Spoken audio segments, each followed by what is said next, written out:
News every 15 minutes, weather every 10, and sports twice an hour.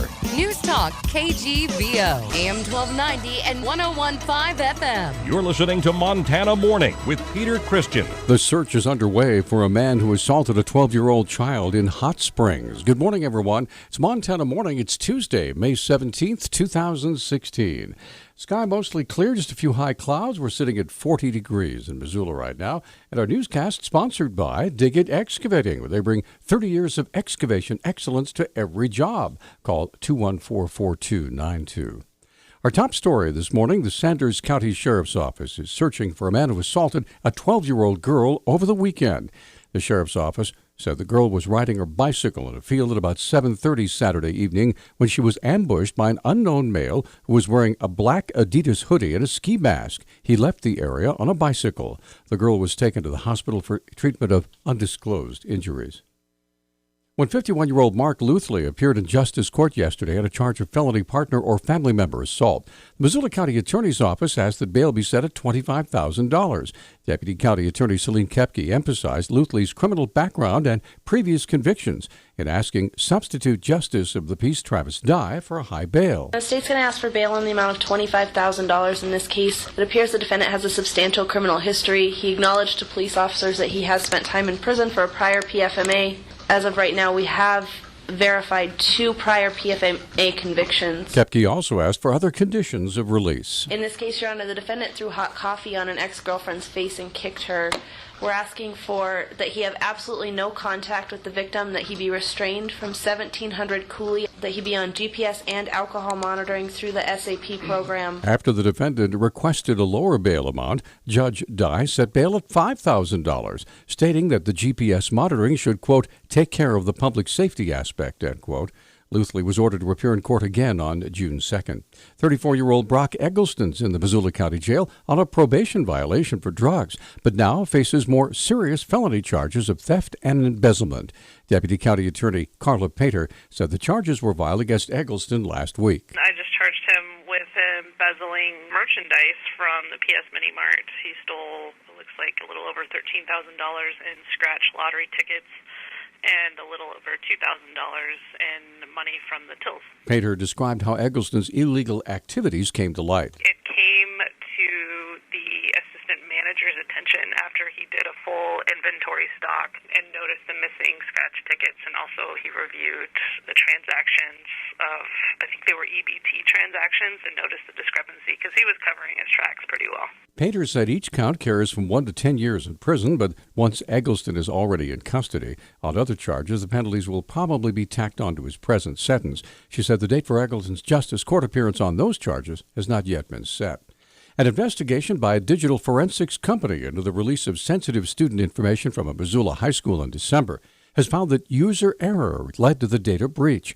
The Missoulian newspaper reports Attorney Elizabeth Koliva, who represents Missoula County Public Schools, released LGM Security's report last Friday on the incident at Hellgate High School. Assistant Principal Libby Oliver had resigned days after it was determined she mistakenly sent an email on December 4th containing the sensitive information. The email was sent to nearly 30 parents and included an attached document containing academic, medical, disciplinary, and criminal information on over 1,000 Hellgate students. LGM's analysis found the student information had been added to the document on Oliver's computer due to an error.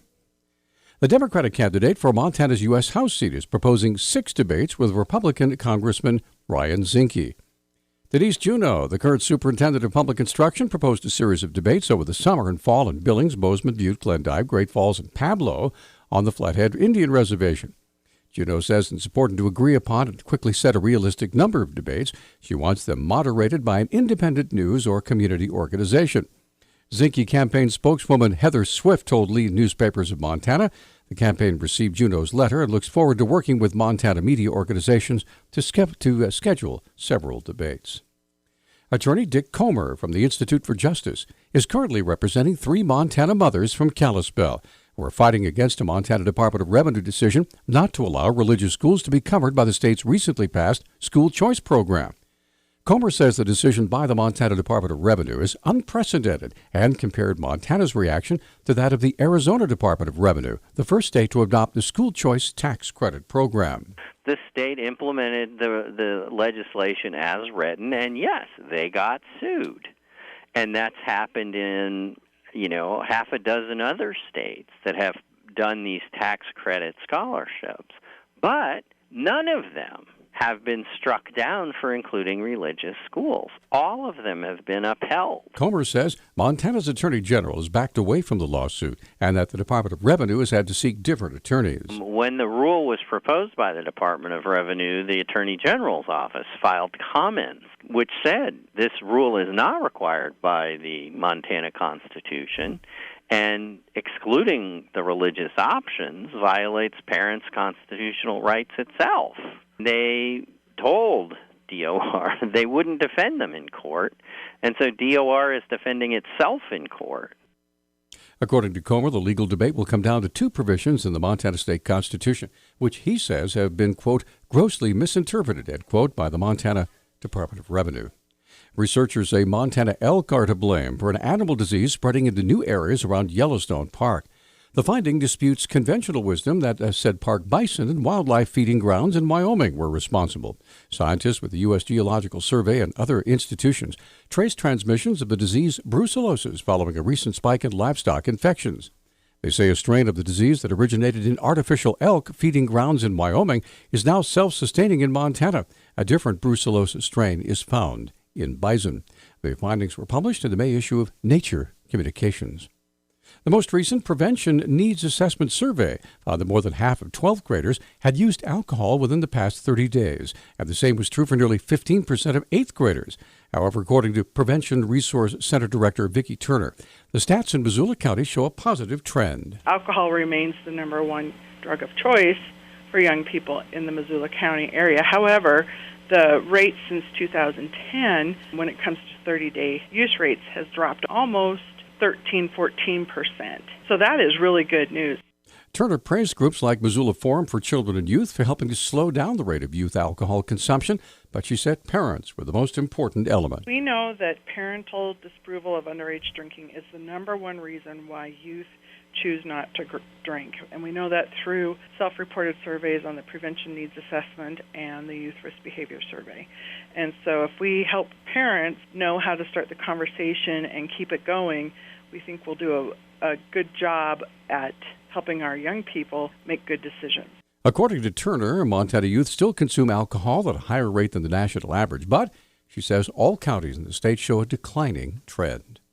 Our Newstalk time is 6:12. Newstalk, KGVO. Missoula's official weather station. Patchy fog this morning, otherwise mostly sunny skies today with our highs in the mid to low 70s. We'll see a slight chance of a thunderstorm on Wednesday. Widespread showers in the forecast Thursday through the end of the week. I'm meteorologist Brooke Foster for Missoula's KECI 13.